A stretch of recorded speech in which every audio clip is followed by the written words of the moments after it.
The man who called himself Jacob Thorne was a monument to grief, carved from the granite of the high plains and weathered by a silence as vast as the sky. His ranch was a reflection of his soul, orderly in its fences and its stock, but hollow at its core. The wind that scoured the land found no warmth in the windows of his house, only its own lonely reflection. Inside, dust settled like a fine grey shroud over the memory of a life that had ended 2 winters past. And in the center of this cold, quiet world was his daughter, a small, 6-year-old ghost named Lily. She was the living heart of his failure, a child whose sorrow was so profound it had a scent, a sad, unwashed smell of neglect, of a father too lost in his own darkness to notice the grime on her dress or the tangles in her sun-bleached hair. The children in the dusty town, with the cruel, simple honesty of the young, called her Thorne's Weed and held their noses when she passed. Jacob saw their cruelty but did not know how to stop it, for he knew it was his fault. His hands, capable of breaking a horse or mending a split rail, were clumsy and useless when it came to the delicate work of a child's hair or a mother's touch. So he did the only thing a man like him knew how to do: he made a transaction. He sent a letter to a woman in a town 3 states away, a woman he had never met, whose reply was as sparse and practical as his own offer. He offered a room, board, and a wage. He was hiring a housekeeper.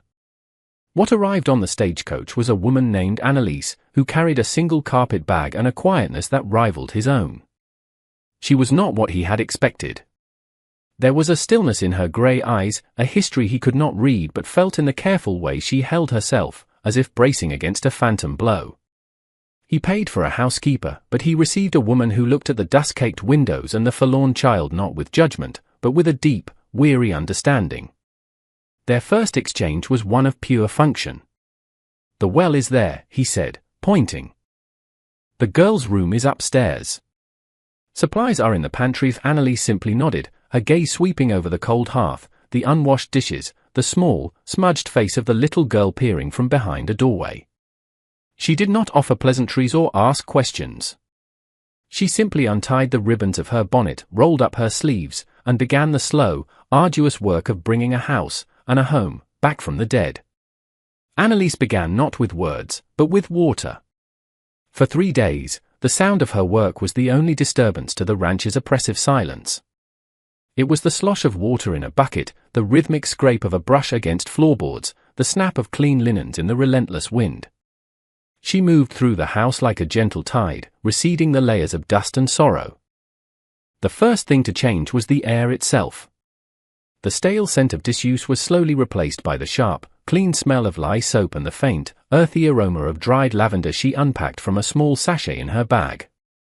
Jacob watched her from a distance, his posture rigid, his face an unreadable mask.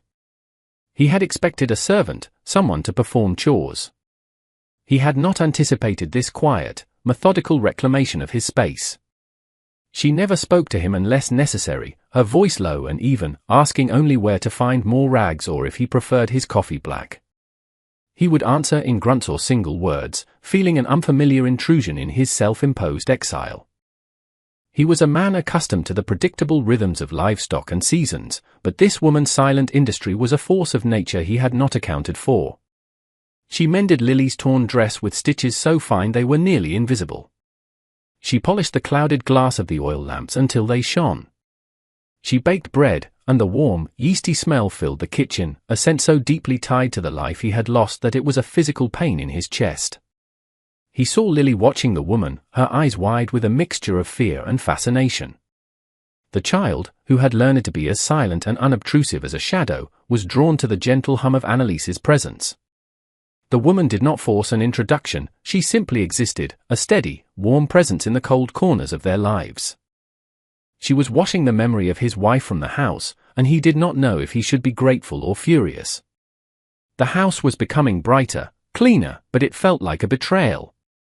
Yet, when he saw Lily take a hesitant step toward the kitchen, drawn by the scent of baking, he felt something else stir within him, something that had been frozen for 2 long years, a flicker of hope so faint it was almost indistinguishable from the pain.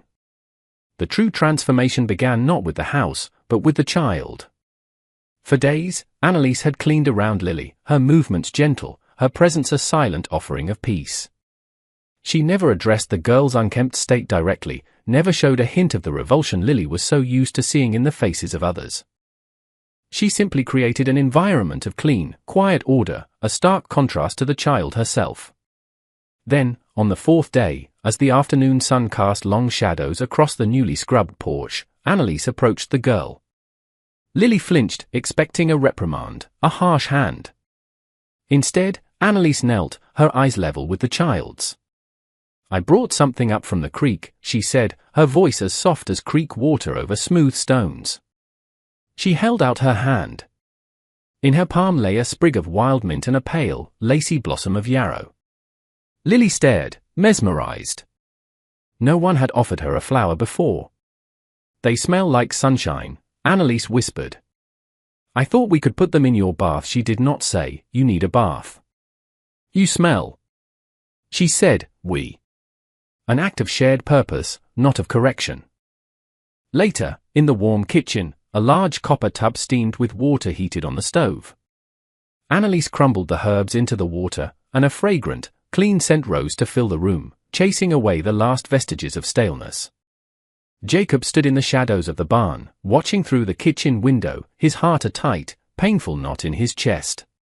He saw Annalise gently unbutton Lily's grimy dress. He saw the child's thin shoulders, the visible map of her ribs. He saw her hesitate, then step into the water, a gasp of warmth escaping her lips. He watched as Annalise took a soft cloth and, with a tenderness that felt sacred, began to wash his daughter. She washed the dust from her skin, the grime from beneath her fingernails, the sorrow from her tangled hair. She worked with a reverent patience, her hands communicating a language of care that Jacob had long forgotten. As she rinsed Lily's hair, the water running brown, it felt to Jacob like a baptism, a washing away of his own profound neglect. When it was done, Annalise wrapped the child in a thick, worn blanket that she had aired in the sun all day. Lily, clean for the first time in memory, her skin pink and smelling of mint and yarrow, leaned her head against Annalise's shoulder and closed her eyes. It was a gesture of absolute trust, a surrender. From the darkness of the barn, Jacob Thorne finally let out the breath he had been holding for 2 years, and it came out as a ragged, silent sob. In the weeks that followed, a fragile routine began to form, weaving the three of them into a semblance of a family. The house was no longer silent, it was quiet. There was a difference. The silence had been an absence, a void. The quiet was a presence, a space filled with the soft sounds of life, the snip of Annalise's scissors as she mended, the whisper of a broom on the floor, the small, humming songs Lily now sang to herself as she played with a set of wooden blocks Annalise had found and cleaned. Lily, once a ghost in her own home, was its new center of gravity. She followed Annalise everywhere, a clean, bright shadow. Her hair, now brushed daily and tied with a simple ribbon, shone like spun gold in the lamplight. She began to speak more, her voice still hesitant, but losing its fearful edge. The change in the child was a constant, unspoken testament to the woman's influence. Jacob found himself watching them, his work on the ranch punctuated by long moments of observation. He saw Annalise teaching Lily how to knead dough, her small hands covered in flour. He saw them sitting on the porch steps, Annalise pointing out the constellations in the vast, dark sky. He felt a deep, aching gratitude that was so foreign and overwhelming he had no words for it. One evening, the air was still and cool, carrying the scent of distant rain. Jacob was cleaning a rifle on the porch, the metallic clicks of the mechanism sharp in the twilight. Inside, Annalise sat by the fire, her needle flashing as she patched one of his work shirts. Lily was on the floor beside her, drawing on a piece of slate with a nub of chalk. For a long while, the only sounds were the fire, the needle, and the chalk. Then, Lily held up her drawing. It was a child's simple rendering, 3 figures. A tall one, a small one, and one in between. They were all holding hands beneath a crudely drawn sun with beaming rays. Lily pointed a small, chalky finger at the middle figure, the one with a triangle dress. She looked up at Annalise, her blue eyes wide and serious in the firelight. "Are you staying?" she asked. The question was so simple, so direct, it cut through all the unspoken arrangements and practicalities. It landed in the quiet room with the weight of a stone. On the porch, Jacob's hands froze. The rifle felt heavy and cold in his grip. The child's question was not for Annalise alone, it was for him. It was a question about the future, about permanence, about whether this fragile piece they had found was something they could keep. Annalise stopped sewing. She looked from the drawing to the child's earnest face, and then her gaze drifted toward the darkened doorway, as if she could feel Jacob listening. The fire crackled, eating the silence, and for the first time, the quiet in the house felt heavy again, burdened by a question that no one was ready to answer.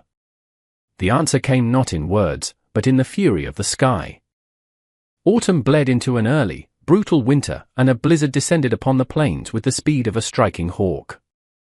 The world beyond their windows vanished into a churning vortex of white. The wind shrieked like a banshee, clawing at the house, rattling the window panes, and piling snow in monstrous drifts against the doors. They were sealed in, an island in a sea of frozen chaos. For 2 days, they existed in the warm, lamplit bubble of the house, the storm a distant roar. Then, on the third morning, Lily woke with a fever.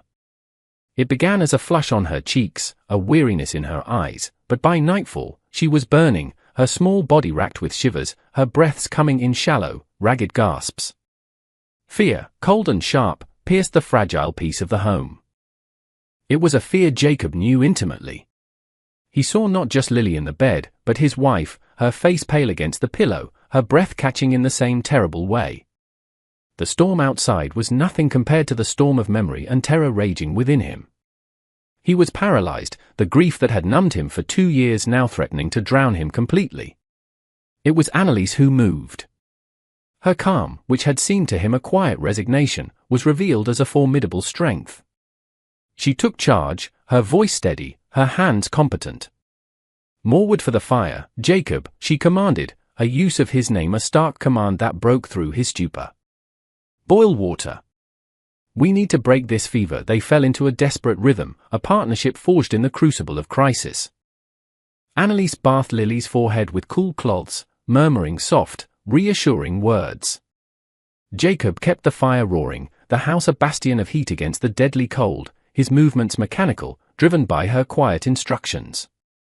They moved around each other in the small, lamplit space, their long-held distances collapsing under the weight of their shared purpose.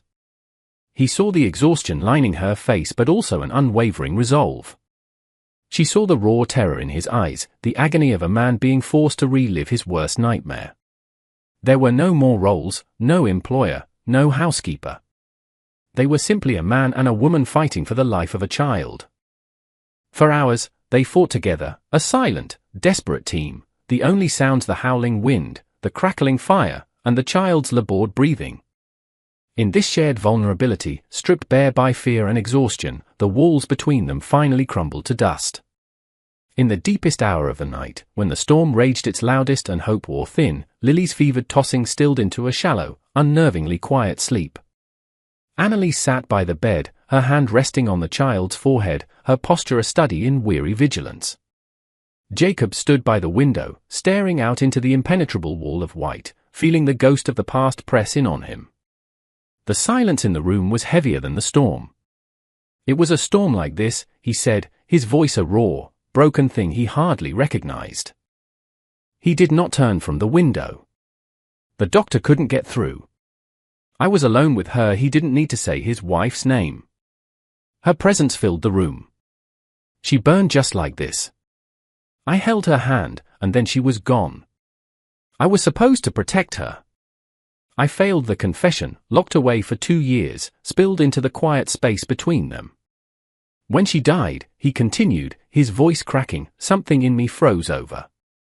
I looked at Lily, and all I could see was her mother. All I could feel was the failure. It was easier to feel nothing. To just work. It was easier than looking at my own child and seeing how badly I was letting them both down. He finally turned, his face ravaged by a grief so profound it seemed to recarve the lines around his eyes. Annalise looked at him, her own eyes filled with a deep, sorrowful empathy. She did not offer empty platitudes. She offered him the truth. I ran away, she said, her voice barely a whisper.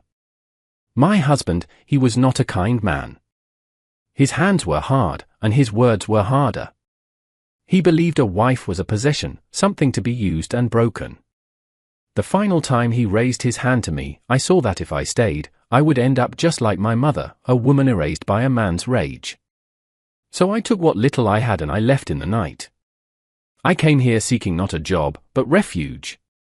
A place so quiet and empty that no one would think to look for me or their stories, born of different pains, met in the space between them. His was a grief that had frozen him in place, hers was a fear that had propelled her across the country. Both had sought solitude as a shield. He had locked the world out, she had tried to disappear within it. In the flickering lamplight, surrounded by the shrieking wind, they saw each other for the first time not as a rancher and a housekeeper, but as two broken souls who had, by some strange twist of fate, found a shared sanctuary in the heart of a storm, with a small, feverish child as their anchor. The blizzard broke on the 5th day, the sun a weak, watery eye in a bruised-looking sky. Lily's fever had broken with it. She was pale and weak, but her breathing was even, her eyes clear.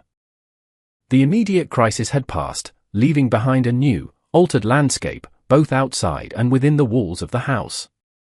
The world was buried in snow, supplies were low, and the town felt 100 miles away. Jacob knew he had to go. He bundled Lily in layers of blankets and settled her securely in front of him on his sturdiest horse, the animal stamping and snorting clouds of steam in the frigid air. Annalise stood on the porch, her face etched with a quiet concern. "Be careful," she said, the word simple but carrying the weight of all they had endured. He just nodded, but his eyes held hers for a moment longer than necessary, a silent acknowledgement passing between them. The ride to town was arduous, a slow trek through a world of blinding white. When he finally arrived, the main street was a flurry of activity as people began to dig themselves out. His appearance, with a small, brightly wrapped child in his arms, caused a stir. Heads turned. Whispers followed him as he dismounted and walked toward the general store. He was a familiar but distant figure, and his daughter had been an object of pity and scorn. But the child he carried now was not Thorn's weed. She was clean, her hair neatly braided, her cheeks pink from the cold, not from neglect. She clung to him, a picture of a cherished child. Inside the store, the air was thick with the scent of coffee and gossip. Martha Blackwood, the town's self-appointed moral compass, watched him gather his supplies. "Well, Jacob," she said, her voice loud enough for all to hear, "I see your money was well spent. That new housekeeper of yours seems to have finally scrubbed the wildness off that child." The comment was a drop of poison in the warm air. It diminished Annalise to a transaction, Lily to a chore. The old Jacob would have ignored it, his silence a wall against the world. But the man who had weathered the storm was different. He straightened to his full height, his presence suddenly filling the store. He turned slowly and faced Mrs. Blackwood, his eyes as cold and clear as ice. Lily hid her face in his coat. "Annalise is not my housekeeper," he said, his voice low and steady, yet it cut through the room's chatter like a blade.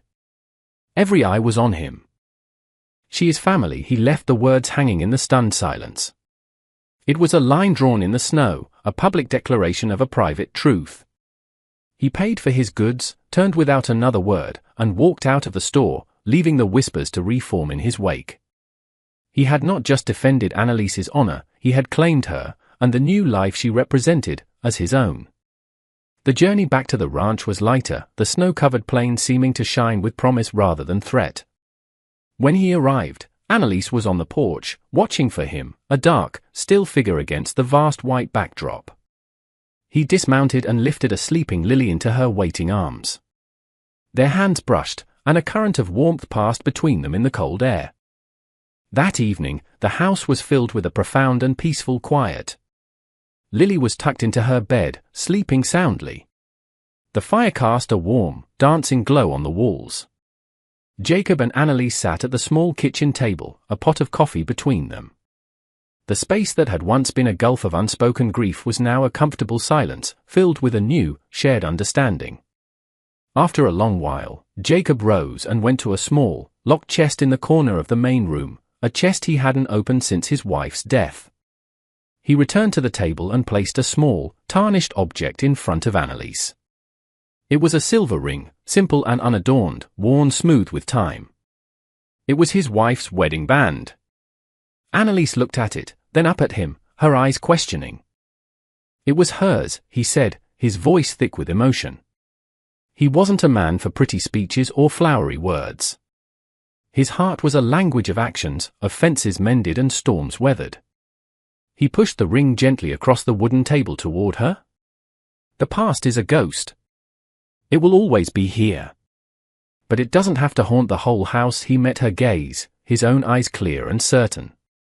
Anneliese, this house needs a heart. Lily needs a mother. And I? He faltered, the words new and difficult on his tongue. I need a wife. Not to replace what was, but to build what can be. The offer was stark, simple, and utterly sincere. He was not offering her a position, he was offering her a life, a partnership. He was offering her his broken, healing heart. Anneliese looked at the ring, its silver surface reflecting the warm firelight. She thought of the cold, hard man she had first met, and the terrified father she had seen in the storm. She thought of the little girl who had asked if she was staying. She looked at Jacob's hands on the table, calloused and strong, the hands of a man who could build and protect. Slowly, she reached out and her fingers closed around the ring. She did not speak. She simply slid the worn silver band onto her finger. It was a perfect fit. With Anneliese's quiet acceptance, the last of the winter in Jacob Thorne's soul began to thaw. The coming of spring to the high plains that year felt like a miracle, a promise kept. The snow receded, revealing the sleeping earth, and the first green shoots pushed their way toward the sun. The ranch, once a place of stark survival, began to breathe with a new, gentle life. The change was in the small, everyday moments. It was in the sight of bright curtains, sewn by Anneliese from a bolt of calico, fluttering in the windows. It was in the sound of Lily's laughter as Jacob, with a patience he never knew he possessed, taught her to ride a small, steady pony.